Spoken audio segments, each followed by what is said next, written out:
Hey guys, in this video I'm going to show you how to download Need for Speed Most Wanted 2005 on PC. If you find this video helpful, please consider to like this video and subscribe to my channel. In saying that, let's just jump straight into the video.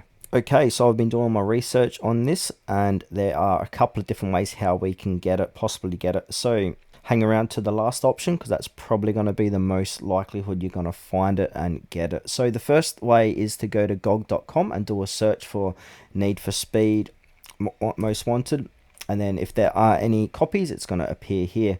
Now also do the same for Amazon and loaded.com. So search for Need for Speed Most Wanted. I think this is the 2011 or 2012 version, but we can scroll down and try and find it here.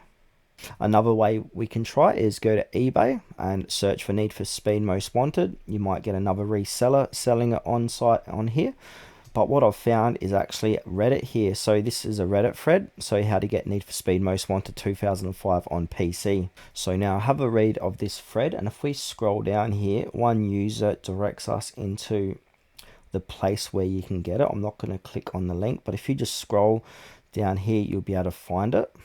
And you can also try other Reddit threads and they're going to show you where to download. I'm not going to get into detail because there might be copyright infringements. So yeah, just use Reddit with a grain of salt. So yeah, that's a few different ways how you can get or download Need for Speed Most Wanted 2005 on PC.